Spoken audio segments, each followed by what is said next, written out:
চুপচাপ থাকা মানুষগুলোকে কখনো দুর্বল ভাবা ঠিক না।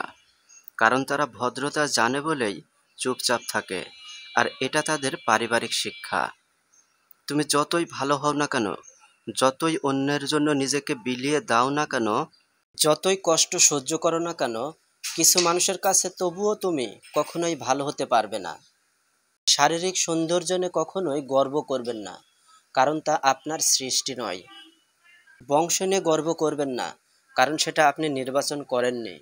গর্ব করবেন উন্নত চরিত্র নিয়ে, যা নিজে গঠন করেছেন। জীবনে খুশি থাকার টিপস: যেখানে তোমার কদর নেই সেখানে যেও না। যে বুঝতে চায় না তাকে বোঝাতে যেও না। যে সত্য বললে রেগে যায় তার রাগ ভাঙিও না।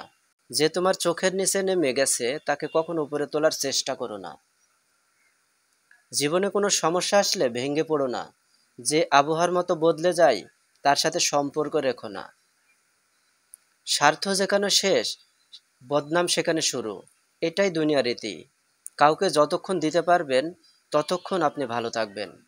সকল মেয়েদের জেনে রাখা উচিত, একদিন সৌন্দর্য নষ্ট হয়ে যাবে, একদিন সবাই শাশুড়ি হবে, একদিন সবার বৌমা ঘরে আসবে, একদিন সবাই অসুস্থ হয়ে বিছানায় ভুগবে। কিন্তু কিছু মেয়ে বর্তমানে শ্বশুর শাশুড়িকে অতিরিক্ত ঘৃণা নজরে দেখে। আলাদা থাকে তাদের উদ্দেশ্যে বলা, পৃথিবীটা পুরো আয়নার মতো। আজ যেমন করবে কাল সেটা তোমার সঙ্গেই ঘটবে। মানুষের পতন সেই সময় শুরু হয়ে যায় যখন কেউ নিজের আপন মানুষকে হারানোর জন্য পরের পরামর্শ নেয়।